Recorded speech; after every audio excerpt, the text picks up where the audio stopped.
Hello, welcome to the Team Brad Stinson podcast. I am Brad Stinson, and it is my honor to have with me Jesse Johnson Brewer.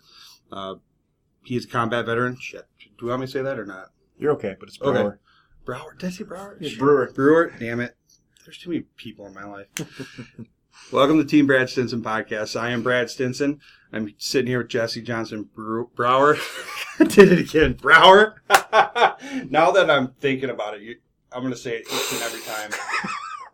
We got a good blooper reel already. I know. We're good with our stuff, right? You should see, do you know Fritz Ball? You should see our blooper reel. I'll just be sitting here talking, and I'll just drop your mom. And he's like, what?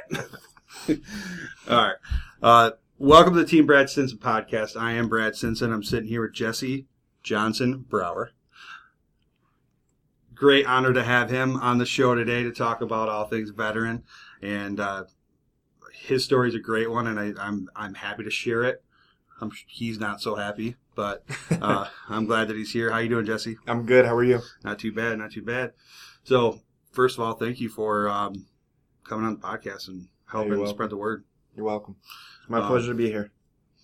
So, tell me a little bit about this 2018 hottest entrepreneur in GR. I'm looking at you. You're a strappy young lad. Yeah. No, that's a title that I guess Grand Rapids has a list of guys that are doing it and, just trying to get things rolling. And I made the list for top entrepreneurs for 2018.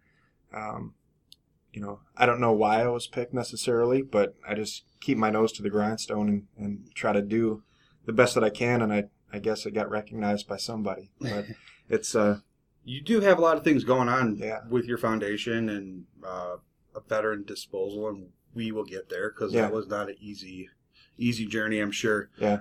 I know I struggled with the transition, so let's have it. Yeah. Tell your story, bro. Well, so I'm an Army vet.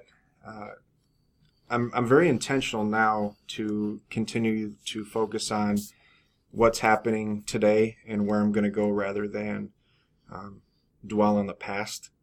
And so, I've been out for 14 years already. And so it's been a long transition. The first 8 to 10 years were actually pretty difficult. What was difficult with it? If you don't mind me asking. Yeah, no, you're good. I was dealing with some pretty crippling PTSD issues that really for the first probably 6 years, I really didn't realize what they were, So you and I are from the same era, and it just wasn't a common thing to hear about yet, I didn't get briefed when I was exiting the military on it. I just returned home and realized things were very, very different. Even when we did get briefed, we knew that if we answered yes to these questions, we weren't going to be able to go out and leave. Right. So, yeah. I mean, everybody hit it. Yeah. Yeah, it was a tough time. So for those first really 8 years, I was up and down. I started some businesses, was successful enough where I didn't lose them. If you don't mind me asking, what were your struggles? What were you struggling with? Yeah, it was really a host of different things. I was acting very erratically. And I couldn't pinpoint it at the time, but, extreme paranoia. I had become a hermit. I was ridiculously broke. I had lost a house. Broke as in financially? Financially, okay. Yeah. I lost a house, had a couple cars repoed within the first year. As my house was going through foreclosure, they'd cut the electricity, the water, everything. So I just had a shelter, but I would literally sleep in my basement. And when I would hear vehicles pull up, it would really wig me out. And I would actually, go peek out the window. And if anybody was there, no matter who they were, they could have been, one of my best friends. I would either hide in the house or I would jump out the back window and split. And then I'd watch them, from a few hundred yards away. Sleep, relationships, finance. It was the whole kit and caboodle. I was a mess. I was an absolute mess. Unfortunately, I went to the trusty VA for mental health. Unfortunately? Yeah, right. Fortunately, unfortunately. But they diagnosed me with ADHD after about a 32-second consultation, which then they prescribed me with a really high dose of methylphenidate, which made me feel like I was on coke. And so in all seriousness, for the next 7 years, I was a prescription drug addict, and it almost killed me. Really? And so that's what now too, when I'm in the privacy of, when I'm speaking to vets one-on-one, I'm happy to share my personal journey with them, being totally transparent. But I've also noticed that it hinders a lot of people when they dwell on the past. Oh, yeah. And so today I just try to surround myself with people, veterans included, that are actually being productive. Everybody walks with a limp. Everybody's been through something. So it's... your mistakes, your past has made you who you are today. Yeah, and if absolutely. We've all made mistakes. We've all done stupid shit. I mean, I look back to the time when I was 18. It's like, how the hell am I still alive today? Yeah. Right? Yeah. But then I look at my time in service. We did what we had to do to get back home to our families. Mm-hmm. And I don't regret anything in my life because I know that it's shaped how I think and how I feel and how I act today. And you seem to be that way as well. Yeah. And I know that was a struggle for me too, like just being comfortable, I will tell my story all day long, but there's days where I'm like, I'm just going to cut this off a little short. Because, I'm going to give you the cliff notes. I'm not going to give you the full version because I'm still kind of uncomfortable with stuff, but I'm comfortable enough to know that the things that I did, I'm okay with. Yeah. Even when I was a kid, I killed a toad. I feel bad for the toad, but, I was an idiot. Yeah. But you move forward. Yeah. You have to learn how to live with it. Yeah. Good shit. Sorry, didn't mean to cut you off. No, you're good. You're good. I don't even know where I was, Brad. You were getting comfortable. You're a prescription drug addict. Oh, yeah. Basically, all I was getting to was, the transition was difficult. But once I saw the value of personal development and growing yourself on a daily basis, it's really changed everything. So that's what I focus on today. The rearview mirror is small for a reason. I'll glance, but I don't stare. And so again, I just like to focus on what's happening today and where can we move from here. That's good shit, man. Good to hear. And I think there needs to be more awareness brought to what's known as the transition. Yeah. Because it's very difficult to reacclimate into the real world. Mm-hmm. Going from rigid, rules. I mean, that was one of the reasons why I got out of the Corps. Yeah. Right? Was because if I want to wear something, I want to choose what I want to wear. Right. I want to choose what time I get up. Yeah, get your identity back. If I want to sleep in today, by God, mm-hmm. I want to say in what I do, that was very, but I also was older when I got in. Mm-hmm. I was 22 when I joined. So yeah, you were old going in. I know, I was like the grand old man of the Marine Corps. But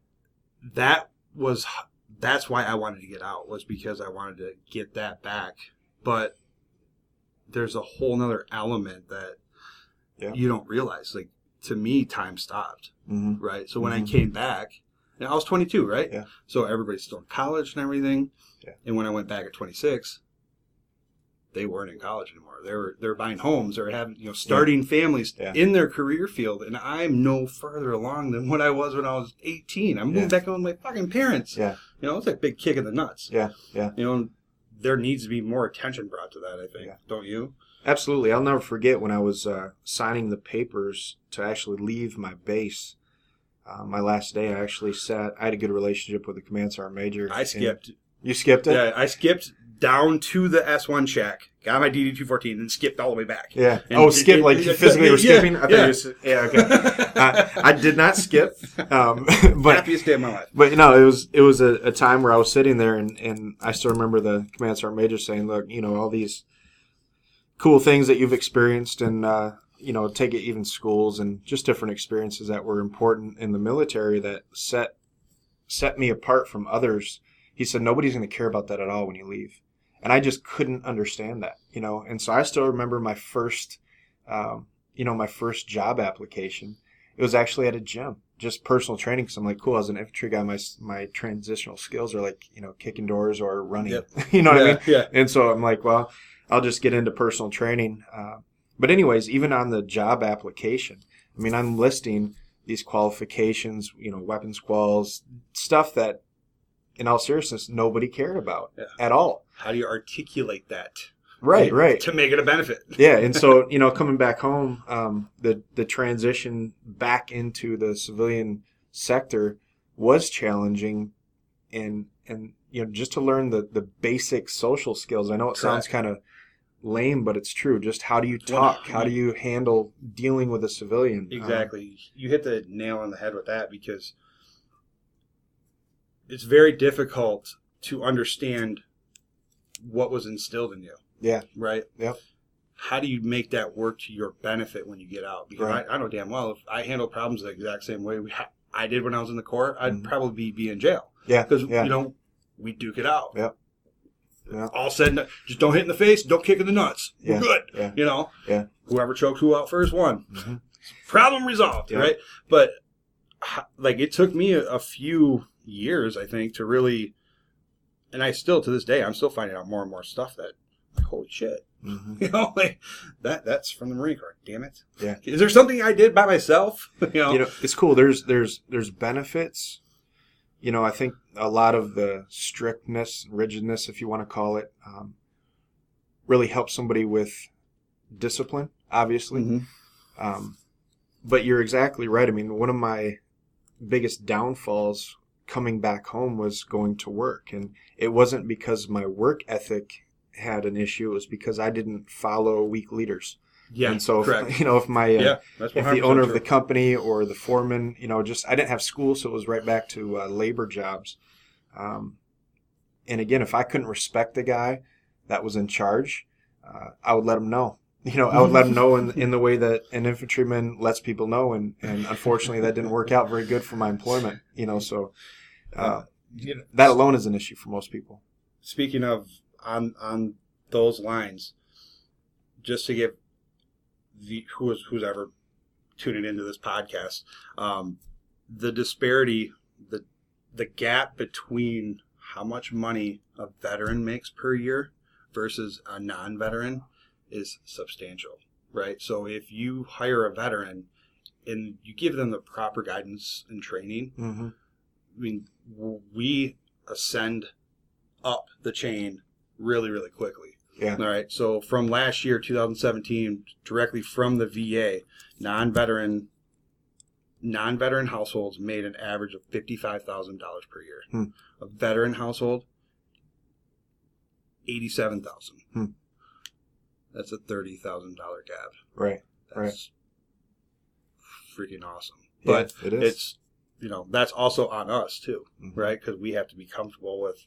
I know a lot of veterans who don't even check that because they're afraid that they just assume that we have PTSD and we're going to go crazy and we're going to kill everybody. No, that's not. Right. That's not it at all. Right. Yep. There's a lot. We are at fault just as much as they are, right? Mm-hmm. But I think that is an outstanding difference and pretty sweet, and badass. It's a big number. Makes me proud. Yeah. Yeah. No, it's good. It's people taking the lessons and character traits that they mm-hmm. learned and believe in and bringing it into the civilian sector. So it's great. Yeah. So let's keep going on with your story. You get out in what year did you get out? I got out in late November of 2004. So I've been out a long time. Damn, I'm a boot. I went in January 2004. So, did you really? Yeah, in November 2004, I was going through my own personal house because we were field testing this house, and that's a whole different day. But mm-hmm. So you got out in 2004, and you came back home to West Michigan. Yeah. So I did exactly what you had explained. Is I was so excited to come back and pick up where I left off. So I left very, very shortly after high school, and so I was dreaming of joining my old friend circle again. Yeah. But exactly like you said, that was split up. Everybody's getting married. Everybody's to college. And literally, I felt like I went from a stud to a dud in about 30 seconds. Yeah, it's amazing how quickly you fall from grace, right? Yeah, it is. It is. It's like you go from the highest of highs to the lowest of lows, and you're like, holy shit, what do I do now? Yeah. Right? But what we were taught for the last 4 years is what gets you through the shitty times? Mm-hmm. Your brothers. Mm-hmm. The dudes on your right and left. Yeah. Where are they now? Right.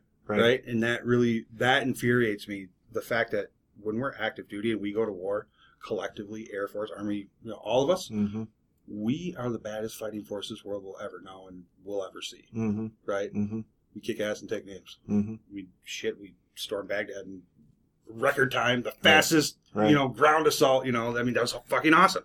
But when we get out, it's every man for himself. Mm-hmm. And that's infuriating. That's the toughest, we leave the hardest and toughest battles to fight, every man for himself. Like, we can't go anywhere without a battle buddy, mm-hmm. right? Yeah, that's true. I hadn't even thought about that forever. Right? Yeah. When we're active duty, we go everywhere with battle buddies. Or, whatever branch it is, right? Yeah. And I honestly haven't thought of that in 14 years. Yeah. I forgot about that. So, we get out, we transition, and who do we lean on? That's where everybody gets stuck. Yeah. Right? Because you don't know. Because there's predators out there that are trying to take advantage of us veterans. Yeah. Right? So who do we turn to? Yeah. It should be the fucking brothers, man. Mm-hmm. Right? Yeah. Yeah. Do you know how many veterans are in the state of Michigan? No, I would guess in the whole state, Yeah. a couple 100,000. Probably even more than that. I know Service Connected, we have 632,000. Wow. That's a brotherhood. Staggering. That's a fucking brotherhood that we can all lean on. Yeah. Why isn't it happening? You know what, man? Like, you're bringing up a really good point. So we haven't even gotten there yet, but there's a piece of my life that has been, again, very intentionally molded. And that's, I'm a firm believer that you're the sum of the 5 people you hang around with most, right? I really do believe that. And unfortunately, you know what I saw when I came home too? I saw a lot of weak, crybaby veterans. Yeah. Call it what it is. Ones that wanted to be enabled, ones that didn't want to get better. I get it. And because of that, I withdrew. And so now it's the cool thing, even like yourself, like I'm slowly meeting people that I actually would feel comfortable rolling down the highway with. Yeah. Guys that I would choose to be on my team. But unfortunately, there's a large majority that get out and they look at a disability claim as a pension. And so, because they got a fork and not a spoon at the chow hall, they want to put in PTSD claim. You know what I'm talking about. It's very real. Nobody talks about this. The hotel room didn't have AC. Yeah. And so they fight it for the next 10 years and they get it. Yeah. And so even when you're talking that large number of vets, it would be very interesting to me to see who's actually being productive in that group. Yeah. You know what I mean? Yep. And those kind of guys I like to hang with. Those are the type of people I'd surround myself with. Yeah, absolutely. Iron sharpens iron. Yeah. So you come back home. You're going through this battle all by yourself. Yeah. Right? Yeah. Did you have girlfriend, wife, fiance? No. So I had it's looking back, I wouldn't choose to do this again, but I had a girlfriend that I lived with when I was in because the housing allowance was better if I moved off post. Everybody knows how that rolls. So my girlfriend and I moved in together. Plus, I was sick of having guys in my face 24/7. Dude, it's low-hanging fruit. If you lived in the barracks, you were the first ones to always stand duty, first one for working parties. It was just, I know. The military kind of sort of caters to military or married folk. Yeah. No, for sure. Every Thursday field day, we flip off all the dudes leaving. Hey, see you guys tomorrow morning. Fuck you. Right. Yeah. Yeah, man. So we lived together for about 2 years. But then I came home and this was the real thing. Wait, when did you live with your girlfriend? Was that when you were in? Yeah. Okay. Yeah. And we just had the conversation when I was getting out of what's this going to look like. It was a fun ride. Yeah. And so I ended up moving her up, and that lasted a very minimal time.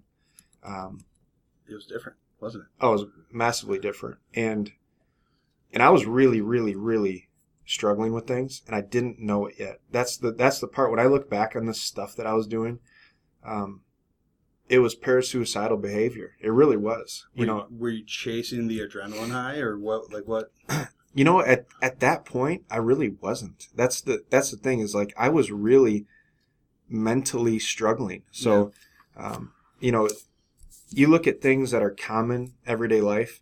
A cell phone gave me massive anxiety, and I still don't know why.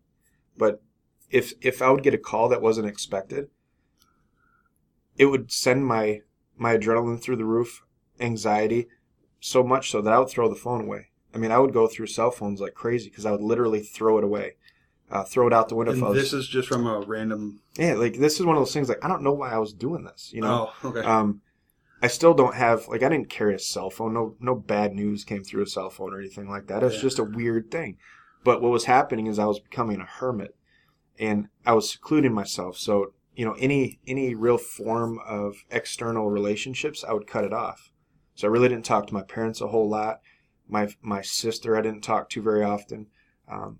I really had no friends. I mean, I had friends that if I would call them, they'd like to hang out, but I didn't have a real relationship with them. Yeah. And so was that just because you're trying, like, you're protecting yourself, or was, like, probably, why do you think that was? You know, and that's a hard thing because I really don't know, but I would say I was, yes, protecting myself because I was just trying to manage. So I had a counselor, after like many years of going to counseling, I ended up going outside to a private counseling practice. And my counselor put it great. So at this time now, I'm married, I have kids, but I'm still showing symptoms, right? Yeah.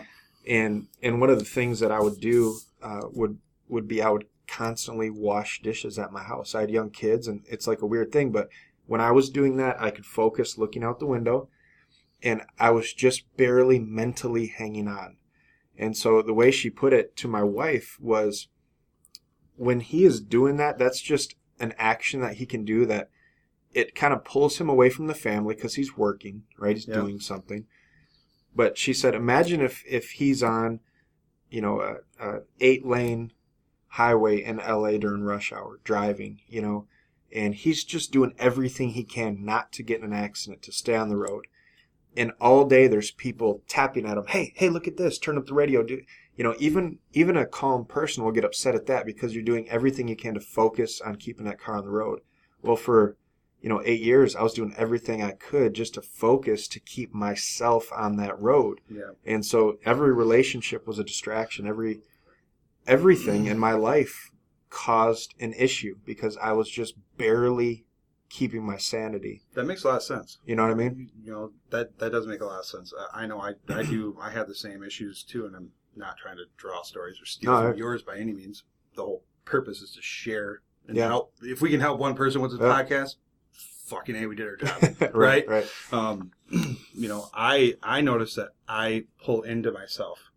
Like, if I go through anything stressful or whatever, there's always like a massive project that I do. Mm-hmm. You know, like I just put on headphones and I just do it. Mm-hmm. You know, like when I was getting ready to leave Planet Fitness and become a loan officer, I put up backsplash in my kitchen overnight.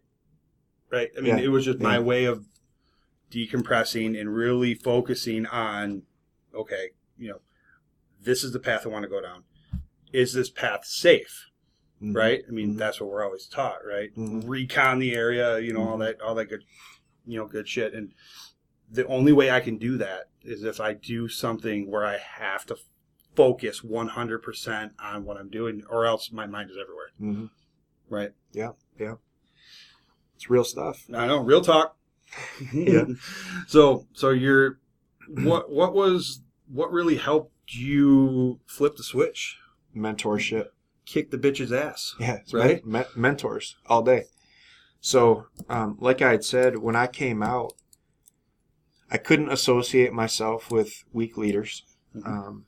You know, just the environment I came from was very alpha male environment, which I have a lot of respect for. You know, as men acting like men still, which is cool. And when I came home, fucking patriots. Right? You know, yeah, and like those are the kind of people I'd want as my dad or my uncle. Like, these are real guys doing it, but I wasn't finding that in the civilian sector at all. And so, like I told you, I withdrew. I did things on my own, you know, started businesses on my own.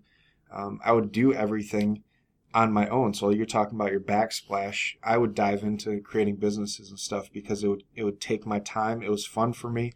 But I would ride solo, and that's not always good. And so it was about 5 years ago now. There were a couple guys that started pouring into me in a positive manner. And I shouldn't say the nice thing, the ironic thing is the majority of them are not veterans, which is okay. Yeah, That's one absolutely. of the things that, for vets, a lot of them get hung up on, like, I'm only talking to vets. Well, you're missing a huge demographic of really positive people. Yeah. Um, One of the biggest, people in my life is a non-veteran. Yeah. Right? I mean, he had the most, he's taught me so much about dealing with veterans. Yeah. And he's a non-veteran. Dude, Michael Fisher, I'm going to give you some props. Fish, dude, he's awesome. Yeah. He's his company and the way he does business, and he's a non-veteran. Yeah. So I mean, there are people out there that care about us, not just us veterans. Yeah. Yeah. It's just, who adds value to you. So it was brought to my attention that if I want to be excellent in areas of my life, I need to reach out and find mentors in each field. I wasn't trying to find buddies or friends. I needed mentorship. And so that's what I did. I got mentorship in relationships, marriage, finance, business, you name it. If I wanted to, be excellent at it, I reached out to a mentor that was way, way out of my league. Well, how did you I know a lot of veterans struggle with this, asking for help. Yeah. Right? I mean, that's a big, I know I don't have any issues asking for help. Mm-hmm. Right? But there are a lot of people, I mean, I hear it all the time. I'm not filing for disability because I want to still be able to work. Right. Or there's stubborn, I guess is the best way to put it, right? Yeah. How would you recommend they ask for help? How did you get comfortable with it, or is that just your personality? No, I think that's all BS. And when I say that, I'm not saying BS. I'm saying your belief system. Yeah. So when you're asking for help, and again, this is something that today when I offer help, I'm very particular about who I help. So I give my time to those that deserve it, not that need it. Yeah. Right? That deserving part. What are they doing? So your belief system, are you trying to better yourself, or are you trying to be enabled? Yeah. And when you're talking about the pride factor, lower your guard. Yeah.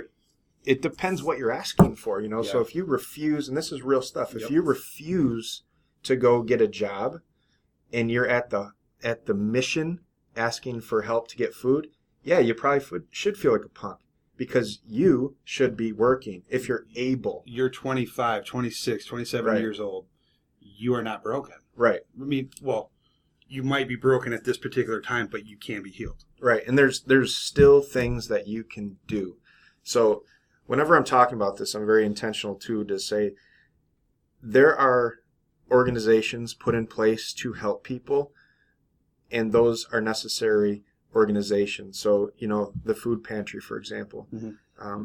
There's times where people really need that stuff. Yeah. Unfortunately, it gets slaughtered by the malingerers and the people that want to be enabled.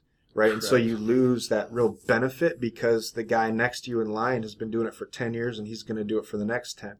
So it's, how are you asking for help? What are you asking for? And where are you trying to go?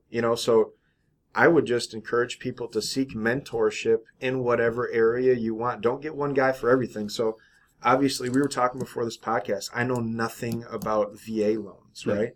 And it's a very simple thing. I don't know you enough to reach to you for relationship advice, but I know you're an expert in VA loans. So guess what I'll do next time I'm buying a house? I'll call you, right? And so it's a simple thing. It's like, hey, this is your field, your specialty.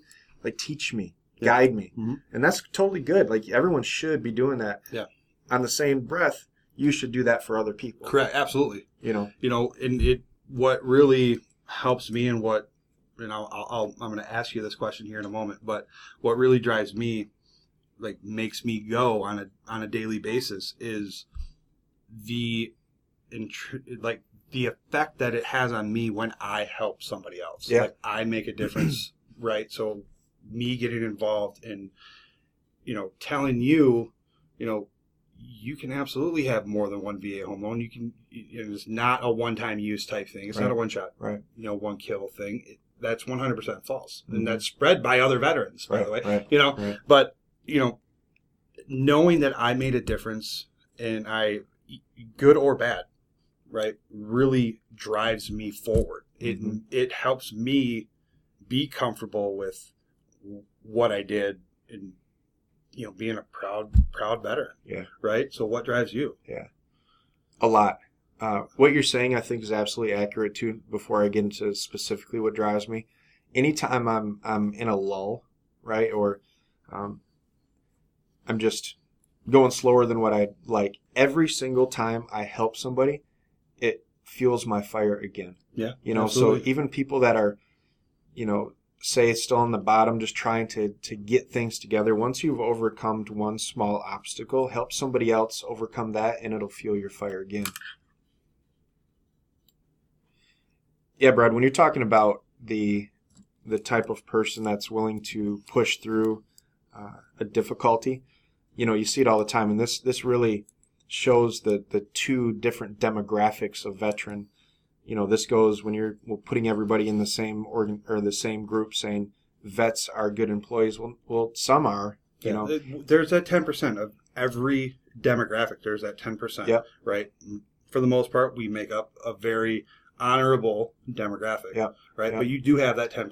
Yep. Or 20%, whatever it is. Exactly. And there's a lot of people, a lot of vets that have started awesome organizations that have been through hell. You know, I'll take guys, you know, take a Purple Heart recipient.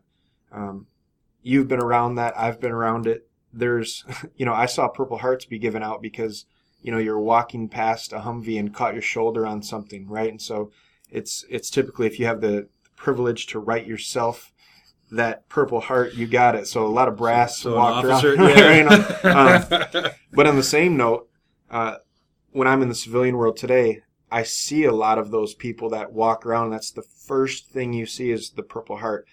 On the same breath, I know a lot of people that have multiple Purple Hearts that you never hear about. You might see it because they might not have an arm, or, you know, once you get to know them, they'll share their story.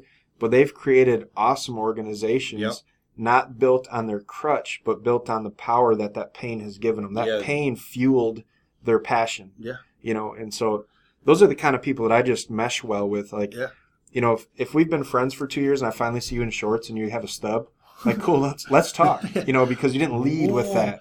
There's got to be a story behind that. Right. I want to hear it. You know? Right. Like I had I helped a veteran not too long ago, and if you know about Marines, we live each and every day to honor our past, right? We live for our brothers behind us who paved the way, and we live in their honor moving forward, right? So people from the Island Hoppers, you know, in World War II, those guys are like fucking legend. Chesty Puller is a god to us Marines. You know, there's two battles in the Vietnam War, Way City and Khe Sanh, that we look at all those Marines and we're like, dude, you guys are badasses, right? Yeah. And I had the honor of actually meeting a Marine Corps veteran who was at Khe Sanh.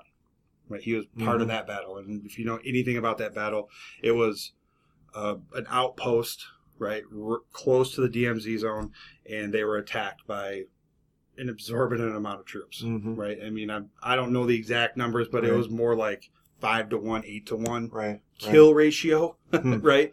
So that just tells you, like, if they killed 8 to 1, it's probably even more than that. I'm probably not doing it justice, but they were surrounded. They fought their way out, fought like hell, and we were taught about it at boot camp, right? Yeah. So it was such a fucking honor to meet this guy, right? And he's just an unbelievable badass. Yeah. You know, number one. Yeah. Number two, he hasn't worked since then. After talking to him, I found out he received 3 Purple Hearts in a 3-week span. In his whole career was 8 months in the Marine Corps. Yeah. Right? Yeah. And this guy's a walking god. Yeah. You know? Yeah. But you would have no idea. Right. You know, he's not going to out. Who the hell comes out and says, hey, I was in the Marine Corps. I served 2. You know, like, nobody says that. Did my 8 months. The people who say that are the people who are full of shit. Yeah. No, I agree. I always listen to, you know, how do people lead? Yeah. You know, and that tells a lot about that person. But these guys, they took a negative and turned it into a positive. Mm-hmm. And that is huge. We, us veterans, we have that ability and resilience to do something like that. Take the negatives and turn them into positives. We could, 4 years of just negative stuff, right? You have two ways of approaching it, right? You can bitch, cry, complain the whole time, right? Regardless of how you approach it, you still have to fucking do it. Right. Bitch, cry, complain the whole time, make a horrible experience even worse. Or what we always did is we turned into like these 14-year-old jackass guys, and just embraced the suck and got through it the best way that we could. Yeah. And that says a lot about us, and not only that, they, we're talking guys that were in Humvee blasts that no longer have their legs, right? Mm-hmm. Yeah, that sucks. Yeah. And I fucking feel for them, right? But they're not using that as a crutch. They've actually taken that and it drives them forward. And not only does it drive them forward, it heals them. Yeah. There's a lot to be said about, doing things for others that makes you feel good. All of a sudden, all your problems go away. Yeah. Right? Yeah, absolutely. That's one of those things you're asking what drives me. It's honestly, it's legacy, man. I started seeing my boys age. I've got 2 little boys, and they're looking to me. They're looking to me to give them guidance, to teach them, to pass something on to them. And so, You have 2 boys? Yeah. I'm closer to 40 than anything now, and so I'm like, cool, I got another at least 40 years, hopefully, that I'm able to work and create so that, I'll be able to give something to them. I want my grandkids to know my name and because I was able to bless their lives. And so that's really what I work for, is creating a legacy for my family. A great friend of mine, he always refers to his 2 boys as he's raising the next generation of warriors. And that's what, and he's an unbelievable dude. He has a great outlook on life, and you'd have no idea that this dude is just he's a Navy SEAL, combat veteran. He's a fucking American badass, right? You'd have no idea. Yeah. But he talks about his 2 boys, how he raises the next generation of warriors, because we've kind of turned soft as a whole. Yeah. I'll agree with that 1,000%. Offend anybody by even, oh, you didn't smile at me. I don't smile at anyone. Right. Right. Are you kidding me? Participation trophy generation is the worst thing to happen to America. Yeah. But I'm going to strike that. But so you're getting mentorship from all these guys and girls, I would assume. It's funny, man, you say that. I'm absolutely pro-woman everything. I personally needed mentorship from men. And I think this is a part that's important for a lot of people, is boys and girls are different. Yeah. Boys and girls. You know what I mean? It is. And I personally needed mentorship from men. My wife, she receives mentorship from some men, but there's areas in her life she needs a woman. And that's a part you're talking about, offending people. A lot of people can't understand that boys and girls are different. Yeah. We think different, act different, have different skill sets, and there's just some things that a woman needs to hear from a woman and a man needs to hear from a man. And so at your particular point in time in life, you may have needed that, strict male guide. Yeah. Right? I mean, I was just looking for a guy, I was looking for a civilian that I respected and admired enough that I'd say, I would like to model this area of my life after what you're doing. Yep. You know what I mean? And that just, for me, wasn't coming from a woman. I was grown to be a man.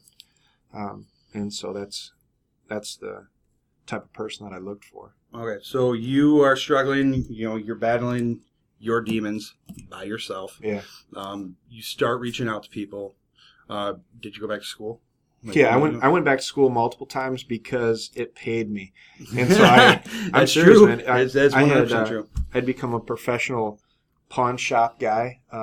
At this point, again, I was married, but we had literally pawned, what I should say is sold things at the pawn shop. Pretty much everything of value that we had. I'm serious, And was this to fuel your drug habit? Sorry, no, I'm not trying to call you out. No, and I never bought drugs off the street. It was all coming from the VA. Okay. But I couldn't keep employment, and that's the thing is like, to use the word couldn't, I wasn't, because I couldn't control my emotions. And, if I had a job for like 4 weeks, this sounds pathetic, but if I had a job for 4 weeks like that, we're celebrating because I didn't say something to my boss. I didn't open my mouth, and just my personality. I would watch, if I was working for you here within 3 weeks, I'd probably find ways that I could do it better. And then my mindset goes, why am I working for you? Right. Yeah. And that's just me personally. I totally get it. Because when I was in the Corps, I can't speak on, for you, but when I was in the Corps, there was we had a lot of idiotic leaders. Yeah. They're like just everywhere. Yeah. But, and I always joke around about the fact that the people who stay in for life are the ones that join right out of high school.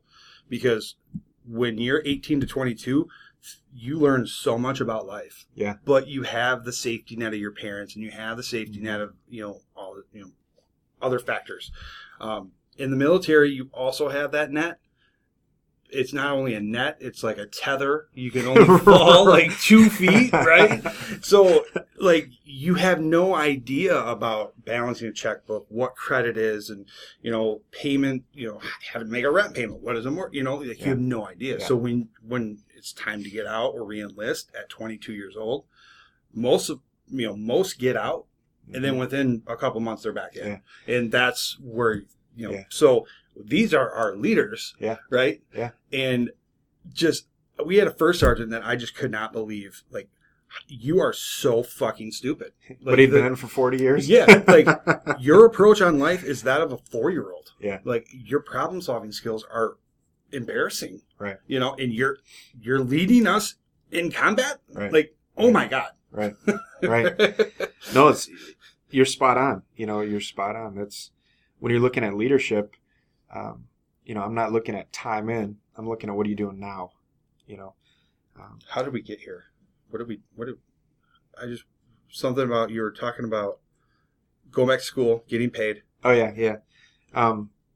So I didn't go to fuel a drug habit. I didn't go to do anything, but I went to support my family. So I was able to use Voc Rehab. So it gave me a housing allowance. And so each month I went to school, I made $1,000. And so I would continually do that. I would go for a few months, and then I'd get a job or something, and so I would stop. So I did that multiple times. So you probably have about the equivalent of 10 years of schooling, and you don't even have a degree. What's funny, man? No. Most people are doctors by then. I always went to school for no real reason, and I did go back to school for real after multiple years of counseling. Again, my personality, I got sick of paying a counselor, so I asked her what degree she had, where did she go to school, and I was just going to go get that degree. So I did that. Went through the whole program. That was a psychology program. I did the capstone. We're graduating, and everybody's getting their letters of your walk date, right? And I got one that was, I forget exactly with the department, but hey, go talk to the counselor. And so I went down there, and I was all right. I was missing 100 level math class and an elective.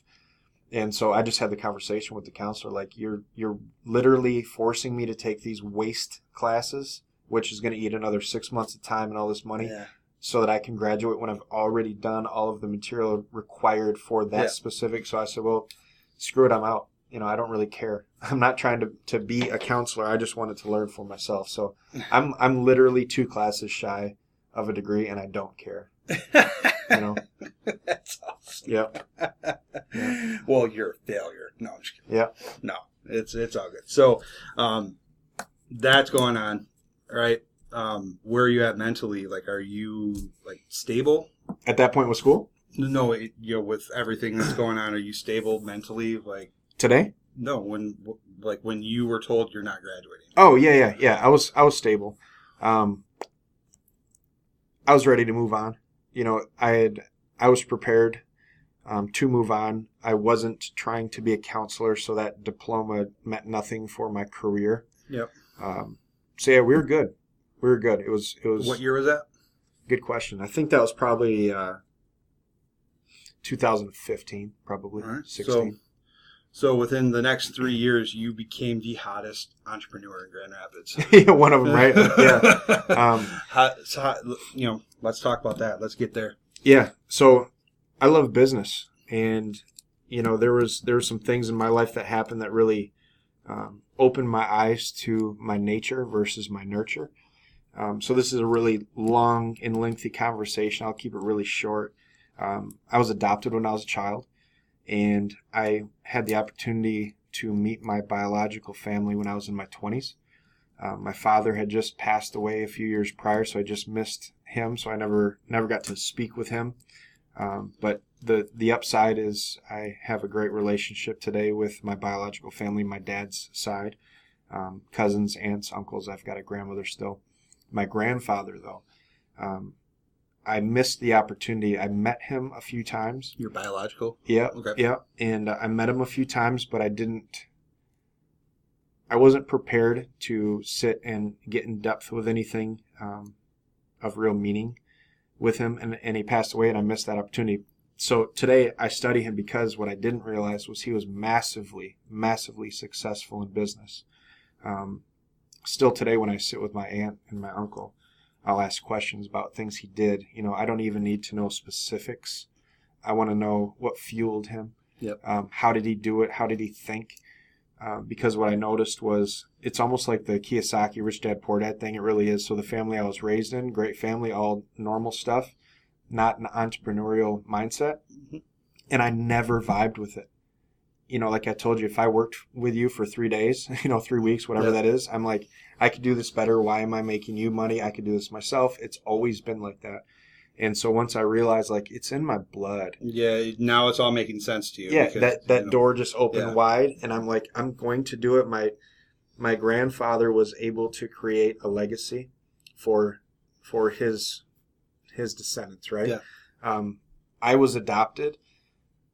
I don't have a piece of that legacy, but I have the pride to carry on the name. So when you look at our name, the Johnson Broward, Johnson comes from him. Johnson comes from my dad. And it's like, to say it's important to me is a massive understatement. That's fueling it because now I have the opportunity to take the lessons that he has given me through his death, believe it or not, through now stories. The name's attached to you. You have to. Yeah, and I'm looking at honor it. Yep, right? I'm looking at my boys, and I'm like, I'm going to do for them what he was able to do for his kids. And so that's what fueled me, and it fuels me, like, awesome. in a big way. That's great to hear. So where are we at now? Like, what is Jesse Johnson Broward up to these days? Yeah, our nonprofit is taking the majority of my time. What nonprofit? Which is great. So we have. What is this nonprofit you speak of? Right. We started the Johnson Broward Foundation. Oh, you don't say. Yeah. We started that 14 months ago with the paperwork. So my wife and I have been walking alongside veterans for about 10 years, helping them out with things. Like I mentioned earlier, once we were able to overcome an obstacle, we help somebody get over that same obstacle. Putting that fake college degree to use, right? Right. Here's the best part. So the foundation, I wanted to open a counseling center. I want to help people with high-performance coaching. That person that I'm talking about, the enabled person, that person that's okay with that, they have no place in our organization. So I'm only looking for the people that just feel they're made for more, that know they can do better and just don't have that mentorship. We can give it to them. Yeah. But the first person I reached out to was my professor from school. So the first guy that I hired was my professor. So it's literally one of those stories of the dropout hired the professor. And Dr. David Beach is the best. I'm going to tell you right now, he's the best in trauma therapy. Son of a beach. Oh, dude, he's unbelievable. But what's happened now is we're getting calls from around the country all the time. Nice. And Grand Rapids is becoming the destination for combat vets and vets that have just been through things that need trauma therapy. That's awesome. Yeah, I hate using the terminology PTSD. I like PTS because that's a real thing. The D is a medical term, right? It's not a disorder. Yeah, you don't have a disorder because you went through something. Yeah. Right? Yeah. So what we do is we add the growth and recovery, or reconstruction, I'm sorry. So it's post-traumatic stress, growth and reconstruction. So we're going to grow you and reconstruct your life. That's how you win over stress trauma. I get it now. Vet GR. You got it. Veteran Growth and Reconstruction. It's a pun. Yeah. For Grand Rapids. Yep. And so, yeah, I can play both ways, right? So the Johnson Brower Foundation now is a scholarship. We actually have a former friend of mine, Matt Trim, who was an AFSOC guy. He passed away, and his family reached out and wanted to open a scholarship in his name. So the foundation will carry Matt's name for eternity, and we'll be able to bless guys coming through so nobody has to pay for our services. VetGR is the counseling service. It's the coaching service. So the foundation piece is set aside now just for the scholarship. Gotcha. So I'm going to play devil's advocate for a few minutes. Play it. What is high-performance coaching? I'm not going to have to go in there and do push-ups, am I? No. So this is something, all of the things that we have in VetGR comes from real-life experiences. So me, and I can only use myself as an example, I can only relate, and I only did relate at that time especially, to guys, and, for me, like I said, it was just guys, but that were doing it at a very high level. And I respected that work ethic, and I just, that's how I tied in. So there's a lot of life coaches out there today, and a lot of them have never done anything, so especially with social media, there's these fake entrepreneurs, guys trying to push material just because, it's what they think is necessary, but they're doing nothing. You look at their what business do they own? Nothing. Nothing, right? So the high performance coaching is a spot where people can come in, we sit with them, we map out their goals, right? And then I tie them into mentors that are way out of their league, which is great. That's a great thing. This ties into their career. For sure. And their life, right? Okay. So yeah. It could be a thing of like, hey, there's a guy that he's having trouble in marriage. Great. Meet so-and-so. He's been married for 60 years and is very happy and successful. That's probably a guy you should talk to, right? Mm-hmm. And business, finance, health, we'll cover anything. But that's the high-performance coaching. You're not going to come in there. It's not laid back. Everybody gets a trophy. You're going to have to work, right? You're going to have to do it yourself. We will walk alongside you, and that'll give you the gratification because you did it. Yeah. Well, and that is huge. You hit the nail on the head with that because, unfortunately, a lot of veterans that I speak to, and just people in general, they're not willing to put in the work. Right. You have to put, if you want to be successful, you have to pound it. You have to get your hands dirty. Yeah. Right. You have to be willing to put in the work. If you're not willing to put in the work, you're just wasting time. Yep. Right. Yep. And that is 100% true. I know I can only speak on my behalf. There are days where I work nonstop. Like I am constantly on the move, on the phone, advocating for veterans. Yeah. Getting, trying to provide homes for veterans. And if I were to just take a day off, I lose all momentum. Mm-hmm. Right. And that's hard for people to understand.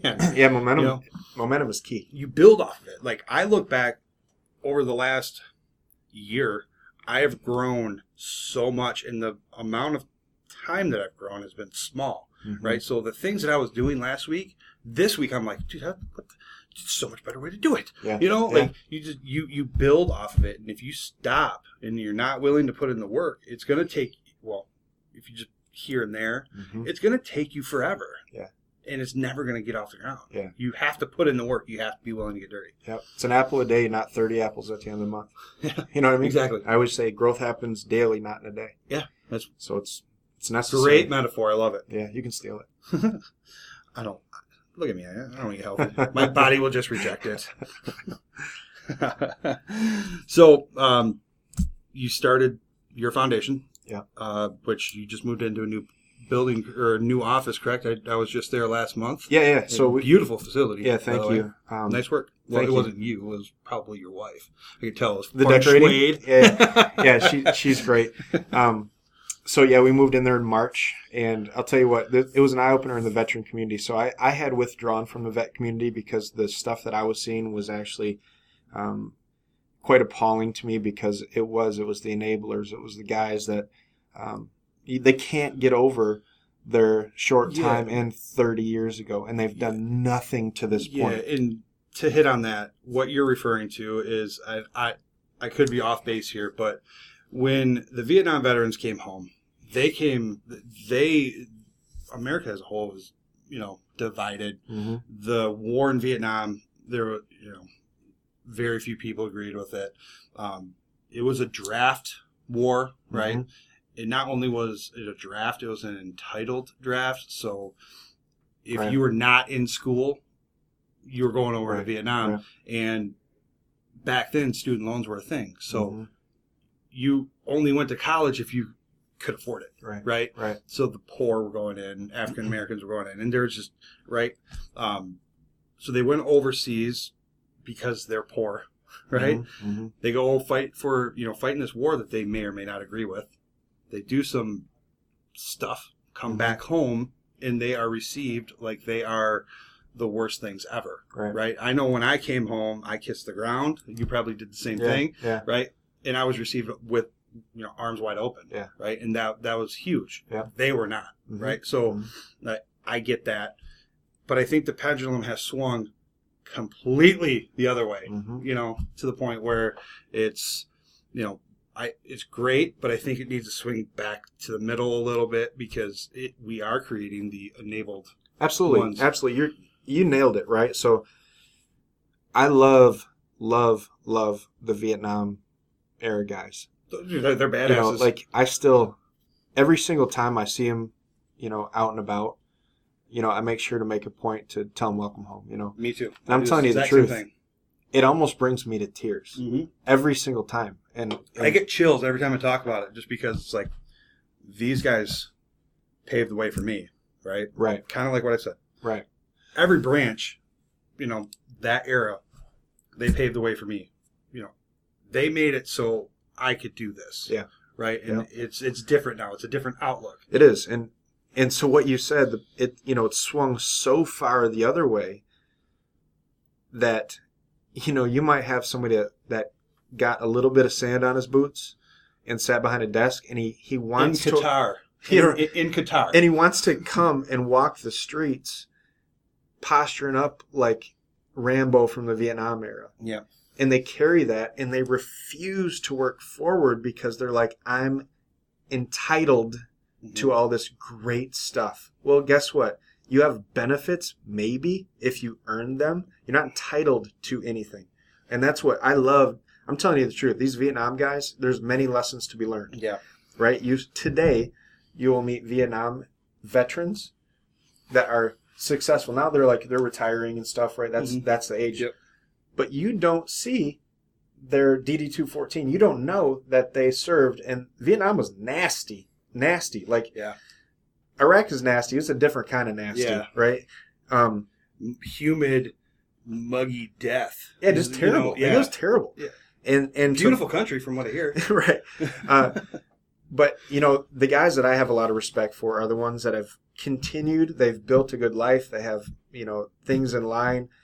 After you get to know them for a while, you might find out that they're a veteran, but it's not a big deal. It's like I always say, I went to high school 20 years ago and we had a good football team. I haven't talked about that since high school, and I don't care. You know what I mean? Like, what have you done since? And so even the Vietnam guys, you have some guys, and there's legit combat stress. Yeah. Right? There is. And so I'm not saying everybody, but there's also those guys, and I see them at the VA all the time, and this is why I cannot go there for any group counseling, is there's guys that have been going to that stuff for 20 years because they want a cookie. Do you know what I'm saying? Or a free cup of coffee. And we're seeing that today too, where, you'll meet some dude that might not have done anything, but he thinks he's entitled to the same things that, somebody that is legitly 100% disabled is getting. And it drives me up the wall. Yeah. And so that's just one of those things and those of us that understand that, it's clear. This might sound a little foggy to a civilian, but vets know it. There's an absolute difference. Yeah. You can tell. I mean, again, I'm only going to speak on my, to me, but having those, knowing that I'm going over to Iraq, having the conversation with my parents, like being okay with my death, Mm-hmm. right? I had to be okay with dying. right? And every day that we went outside the wire, you have that, however long it took me like 10 seconds. Okay, bro. Follow, your training, solid. Do what you were told. You're coming back. If not, I have no regrets. Yeah. Right? And that's hard to deal with. Yeah, right? Absolutely. Absolutely. And the people that are in Qatar, they don't have to worry about that. And it's okay. I'm not jealous. Yeah. I'd hold no ill will over it. But what I do get pissed off about is the fact that they are Johnny Rambo. They're in Qatar, claiming they're in the shit. Right. And, that really irks me. Yeah, because it's different. But just like you're saying, you're still moving forward. Yeah. Right? Yeah. And so, again, that's the kind of person that I have a lot of respect for, because if you weren't in this position helping guys with VA loans, I probably wouldn't know that you're a vet until we got to know each other a little bit, because you're doing other stuff too. You know what I mean? Yeah. And absolutely. so that's what I look for. So what's the future of your foundation? Like what's It's big. So we've gotten a lot of traction. The PTSGR program, which is our trauma therapy, has gotten massive attention. GR is growth and reconstruction, not Grand Rapids. Yeah, but it can be Grand Rapids. I love it. Yeah, I love it. But I see this becoming something large. I know it will be. So, especially after they see my face in your commercial. Right. My sexy face. Yeah, but thank you for that, by the way. You're welcome. Thank you for doing it. I want this to be something that is led by community, and so my biggest obstacle is raising the support. So the misconceptions of a nonprofit.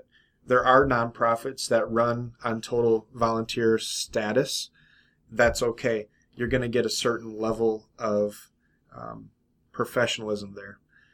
I pay my staff, right? There's no way I'm going to get guys of this caliber without paying them. So it requires and money. What you're dealing with is also more of a higher level thing, and it makes sense to pay for the appropriate. I mean, you get what you pay for. Right. So for each vet that we have, it's about a year-long program, I'll call it, where we're in correspondence pretty regularly for a year.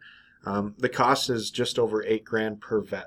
So I'm trying to bring in 4 per month. So if your math is good, we're talking about what? A little 32. Yeah. I don't work in finances. Yeah. So, if that's our mark, I need to raise that. And so what we've done now is we've offered different levels of support, and it's just monthly support. That's what we need for the budgeting. But like you said, in Michigan, we have hundreds of thousands of vets. Just in Kent County, we have 30-some thousand. Yeah, there's 32,000 XXX. Right. That's not counting the reserves, all the reserve centers either. Okay. Ottawa County, still 30-some. Yeah. Allegan's probably not quite as much, but hundreds of thousands around here. Yeah. And through social media, I see all of these advocates that are like, oh, pro get healthy, pro veteran, pro PTSD, right? All this stuff. What the hell are you talking about? But here's the thing, man. If they really care, a small donation will actually help guys in this community, your neighbor, get real good help, effective help. Remember when the push-ups came around, like the 22 vet thing? There's people doing push-ups all day. Why don't each of them just give $1? I'm serious. Or dumping ice on your head. Right. Yeah. But, that's bringing advocacy.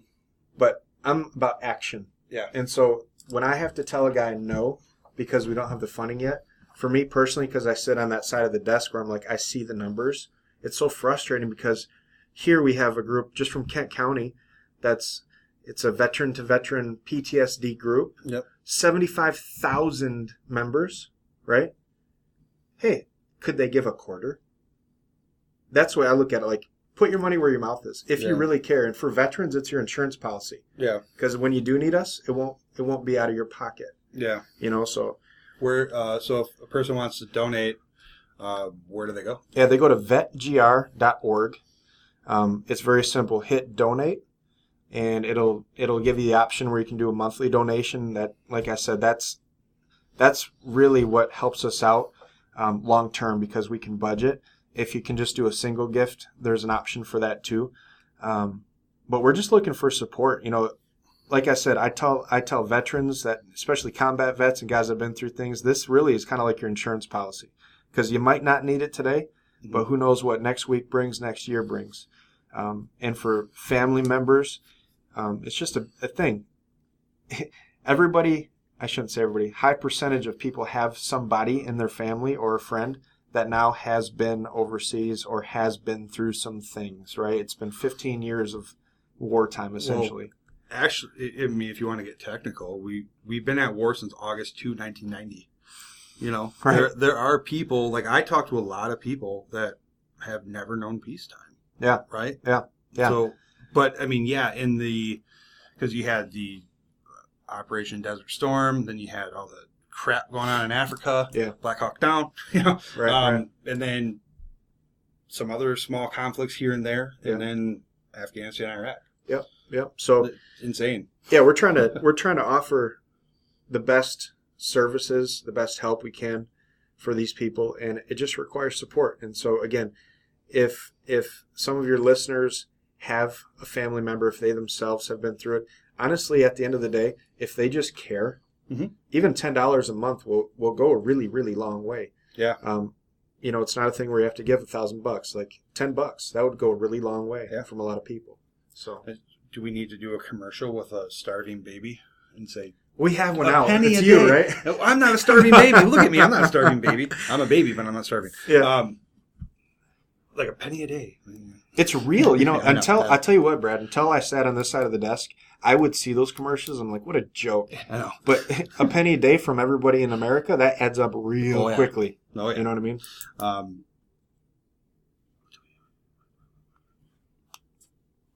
think we hit everything. No. So you have your foundation. We've talked a lot about that. I know you, but that alone does not make you the hottest entrepreneur in GRAP of 2018. Yeah. One of the. Right. So we have Veterans Disposal. I had the opportunity to partner up with this past year. Veteran Disposal, it's cool how it's created. A non-vet started it. Yep. Scott. Yeah, Scott Berman. Yep. Super good guy. But he just has a passion for veterans. He lost an uncle in Vietnam, and he's just a working man, right? He doesn't care about growing this massive enterprise. He wanted to create an entity that helped people out. So when I met him, he was a little almost overwhelmed. He's like, I don't know what I'm doing. I'm just a work. All I do is, man. I think he was driving the truck or something. He still does. Yeah, and he's like, I don't know what I'm doing. Yeah. He's like, I'm bringing Jesse on board. I was like, oh. Okay. Yeah. Who? Yeah. I didn't know you at the time. Yeah, no, and it's good. So what Veteran Disposal is able to do is we take the vast majority of the proceeds from people's trash, and we help fund the nonprofit. So VetGR is funded a lot. A large part of it is coming from Veteran Disposal. So our goal right now, we just serve Ottawa County in Michigan. When are you coming to Kent County? Because you already have one customer for sure. Well, thank you. We're coming when we can. So it's a numbers game, and we need to. Again, we want to have the support from the community. Our main goal would be to raise enough where we can also grant veterans free service, which would require that person's neighbor to pay like an extra $2, right? But it's just it's a simple thank you to veterans. Yeah. But what we really want to do is be able to create a machine that raises big money for effective organizations. Yep. So it won't always just be ours. Right now, it's just I know we're being effective because I'm behind the desk. I see it. I don't collect a paycheck from Vet Disposal. Everything comes through and goes right to veterans that need services. So that's a big piece, and that's growing really rapidly, and it's getting really good traction. You're part of my Welcome to the Hood pack in Ottawa County. Nice. So if there's a veteran that moves in, or even if I just do any home loan in Ottawa County, I let them know that Veteran Disposal is a waste management company. Yep. You guys do yard waste as well, we do. Right? Yep. We had to cut the curbside recycling because of overhead. And, if we decided... That's sad, isn't it? You're trying to do something good for the world, but it costs too much money. Going on a diet. It is. Organic food is through the fucking roof. Yeah. The way the state runs it, when the recycling first came out, it was very, very cost effective for the business owner. Today, it's just the opposite, where the prices are very high. So businesses, what people don't realize, your garbage company loses money on recycling, and the growth factor is very expensive. So we really did. We sat down and we're like, okay, do we go and take a $250,000 loan, get some more trucks, drivers, all this other stuff, or scale back and be able to give a couple extra $1,000 to a veteran? Well, the answer was really simple. Yep. So we lost about 50 customers and we've gained about 300. So it was okay. Good return on gain. It is. And again, our mission is simple. How can we create something that is able to fund veteran services? Yeah. Well, it's easy. Keep that the main thing. Yep. Keep the main thing the main thing. And so it was I want to say I had something to do with the 300. I don't know. Yeah. I talk about... You were 298. Yeah. I talk about you every class that I teach. This company just building out a network of pro-veteran services. Yeah. Right? I have done a lot of work trying to find, identify, and not partner up, because I don't have any, I didn't buy in. I don't have any stakes in the business by any means. But, right. Just places that I know will offer, services for veterans that are actually legit. Yeah. And so I talk about that.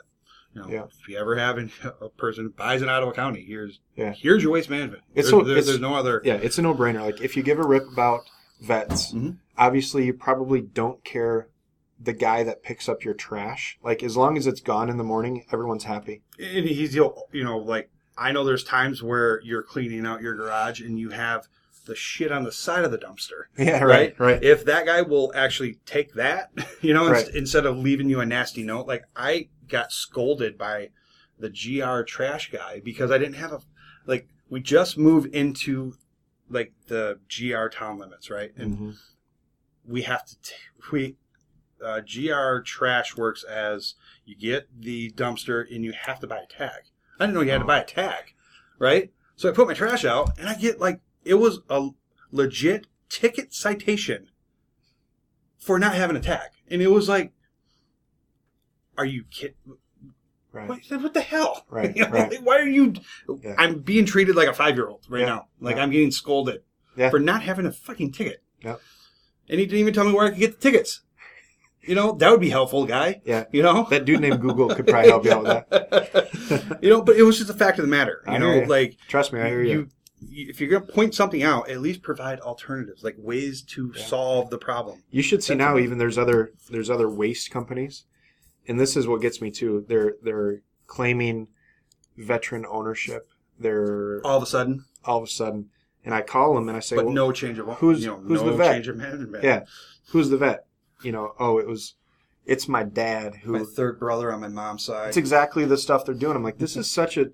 It's like you were saying that there's so many organizations that abuse the veteran name and try to take advantage of. Take advantage of us veterans. Make a freaking dime off our back. It pisses me off. Yeah, and so that's what we're trying to do, is just do it in a very big way. You're not trying to make $1 off the veteran's back. No, we're trying to give it to them. Yes.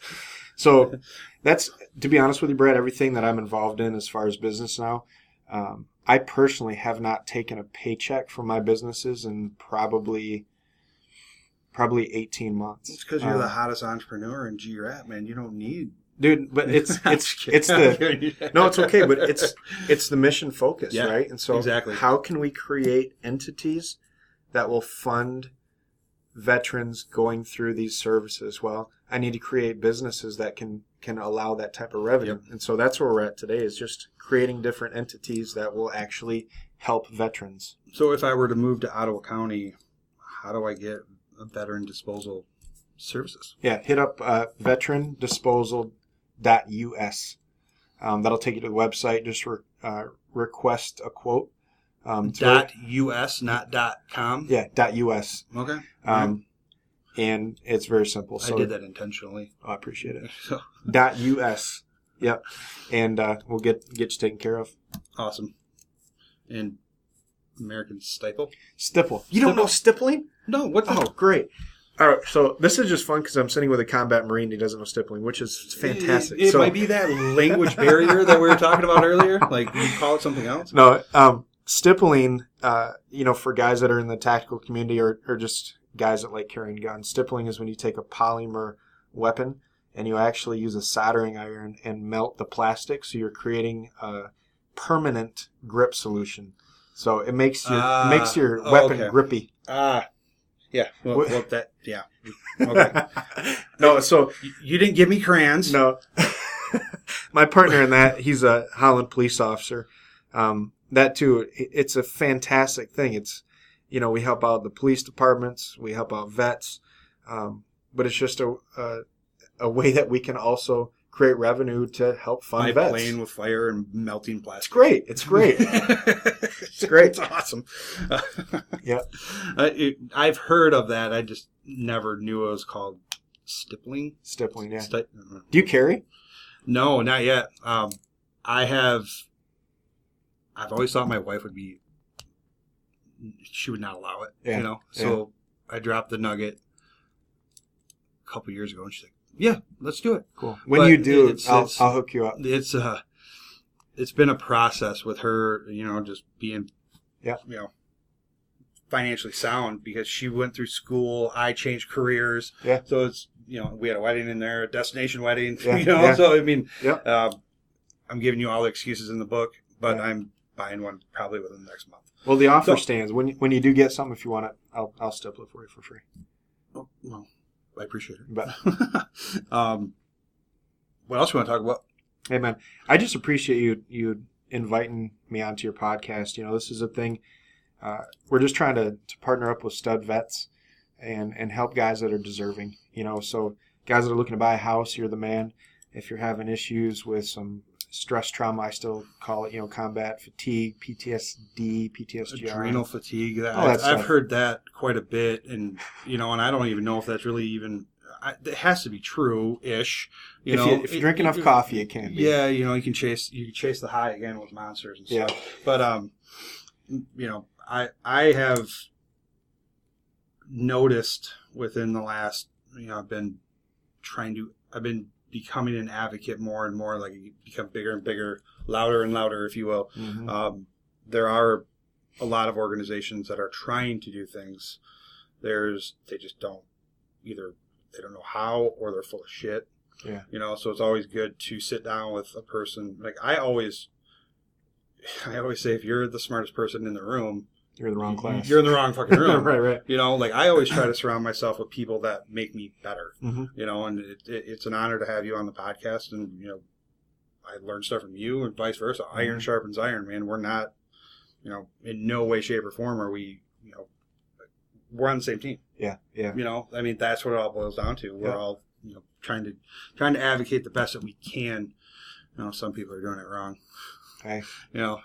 But people are doing it right, and you are doing it right. So I appreciate what you do, and for telling your story, and for being on here.